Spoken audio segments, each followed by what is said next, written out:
Melvin Farr, November 3, 1944 – August 3, 2015, was an American football player and businessman. A native of Beaumont, Texas, Farr played college football as a halfback on the 1965 and 1966 UCLA Bruins football teams that were ranked No. 4 and No. 5 respectively in the final AP polls.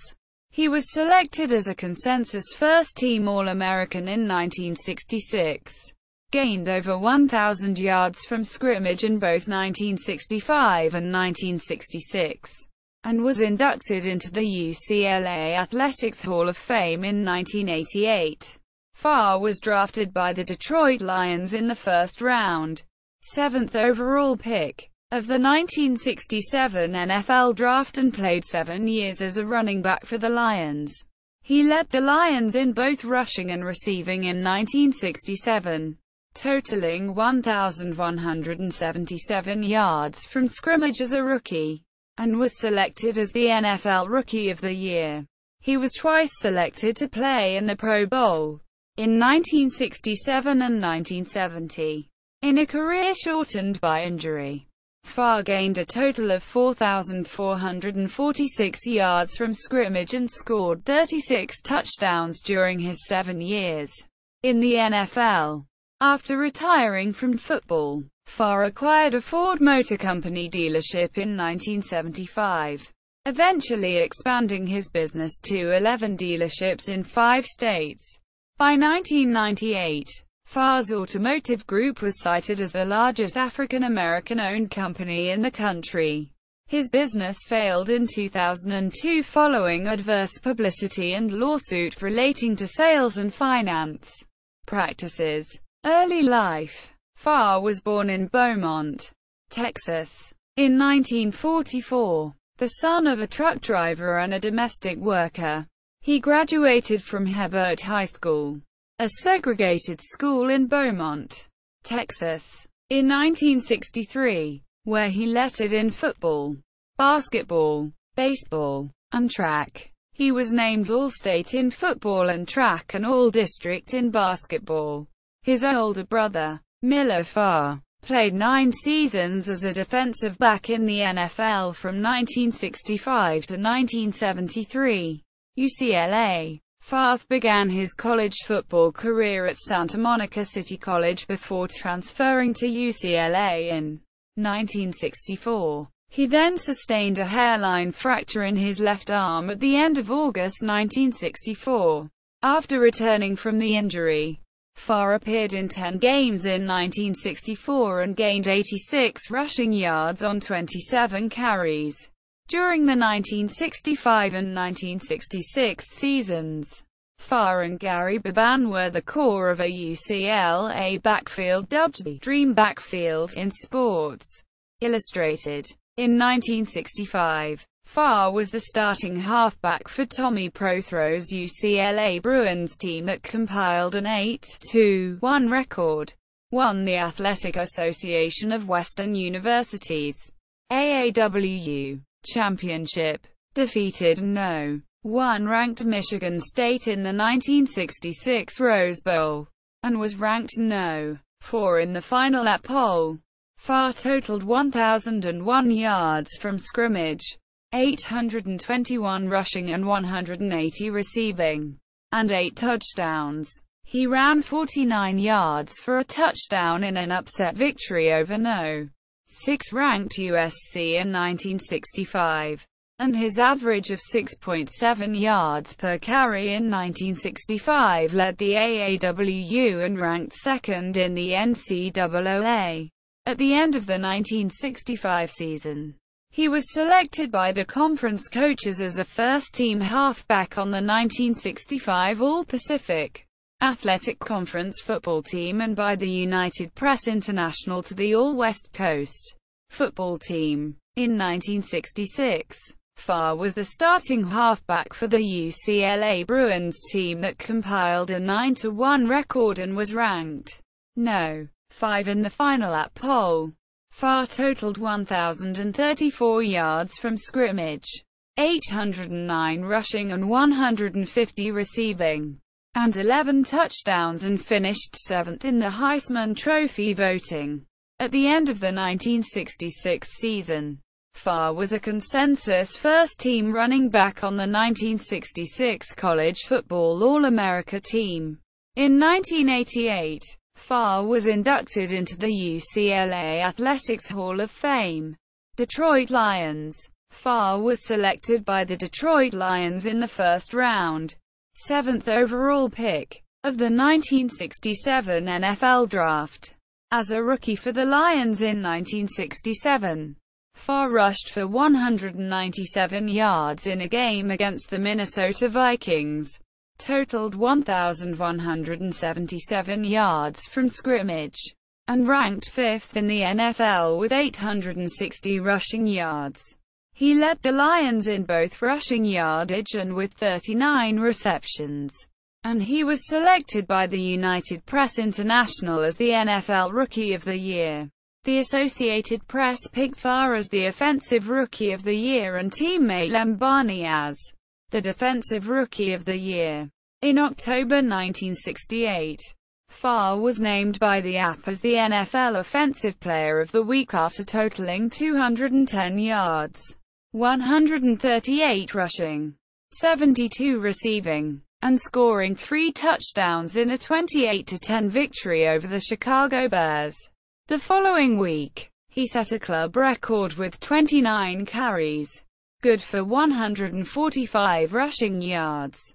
He led the NFL with 490 rushing yards through the first 6 games of the 1968 season, but he was injured on the third play of the game against the San Francisco 49ers, missed 5 games, and underwent surgery on his left knee. He finished the 1968 season with 972 yards from scrimmage, 597 rushing and 375 receiving. His average of 66.3 rushing yards per game ranked 5th in the NFL in 1968. Farr returned from knee surgery in 1969, but he sustained a serious injury to his left knee in the 5th game of the season on a hit by Benny McRae of the Chicago Bears. The injury snapped the inside ligament in half and was considered more serious than his 1968 injury. In 5 games during the 1968 season, Farr rushed for 245 yards on 58 carries. In 1970, Farr returned from his second knee surgery and totaled 930 yards from scrimmage, 717 rushing and 213 receiving. He was selected to play in his second Pro Bowl after the 1970 season, having missed the Lions' Thanksgiving Day games in 1968 and 1969. Farr rushed for 121 yards and caught 2 long passes in the Lions' 1970 Thanksgiving Day game. Farr and teammate Lembani recorded background vocals on Marvin Gaye's "What's Going On?", released in January 1971. In July 1971, Farr signed a 3-year contract with the Lions. He appeared in 9 games in 1971, but only 1 as a starter, as he continued to be hampered by injuries and lost the starting running back job to Steve Owens, who rushed for over 1,000 yards in 1971, and L.T. Taylor. Farr totaled 64 rushing yards on 22 carries in 1971. In 1972, Farr remained with the Lions, but as a backup to Steve Owens. Farr had his best game of the season on October 22, 1972, gaining 96 yards and scoring 2 touchdowns on 22 carries against the San Diego Chargers. Farr totaled 216 rushing yards on 62 carries for the 1972 season. In 1973, Farr appeared in 11 games, 7 as a starter, rushing for 373 yards on 97 carries. In mid-December, Farr said he was considering retirement and called 1973 one of the worst seasons for me as far as frustration. Quote, In March 1974, Farr was traded by the Lions to the Houston Oilers. 12 days later, Farr announced his retirement from professional football. Auto dealerships. As a teenager in Texas, Farr helped his father, Mel Farr, Sr., buy old cars, often fixer-uppers from the junkyard, and sell them from a makeshift car lot in the family's front yard, called Farr's New and Used. The Lions were owned by William Clay Ford, Sr., the last surviving grandson of Henry Ford, and Farr worked for Ford Motor Company in the dealer development division during the off-season. In November 1975, after retiring from the NFL, Farr invested his savings to purchase a boarded-up Ford dealership in Oak Park, Michigan. During the 1980 recession, Ford sales suffered. Farr began promoting the dealership in television advertisements by portraying a red-caped superhero in a stylish suit, flying through the sky as Mel Farr, your superstar dealer, promising that if the viewer came to Mel Farr Ford, he or she would receive a far better deal. Quote, by 1997, Farr had expanded his Mel Farr Auto Group to 14 auto dealerships in 5 states: Michigan, Ohio, New Jersey, Maryland, and Texas, with annual sales in excess of $500 million. By 1998, Farr's dealership group grossed $596.6 million, making it the top black-owned business in the United States and the 33rd largest auto dealership in the U.S. Farr specialized in the subprime market, expanded into the used car market, and offered credit at rates up to 25%. In 2000, Farr's companies became the subject of negative publicity focusing on their sales and credit practices. There were legal problems surrounding Farr's on-time device, which prevented drivers of leased vehicles from starting the car if they missed payments. In June 2000, Farr settled a suit with customers who complained that the device turned off their cars when they were in motion. Many claimed they had not been late with their payments. Each of the 1,500 customers received $200 worth of coupons for their troubles. In January 2002, Farr was in discussions to sell his franchises in Oak Park and Waterford Township, Michigan, to Ford Motor Company, who had outstanding liens with Farr. The franchises were sold in April 2002 and subsequently closed after defaulting on a $36.5 million bond package. Farr sold his final dealership in 2003. Family and later years. Farr was married to his first wife, May Rather Forbes Farr, in the mid-1960s. They had 2 sons, Mel Farr, Jr., born in 1966, and Mike Farr, born in 1967, and 1 daughter, Monet. Both sons went on to play professional football in the NFL. Farr was married 3 times.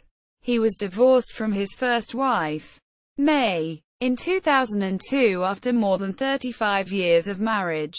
From 2004 to 2009, Farr was married to Linda Johnson Rice, President and CEO of Johnson Publishing Co., publisher of Ebony and Jet magazines.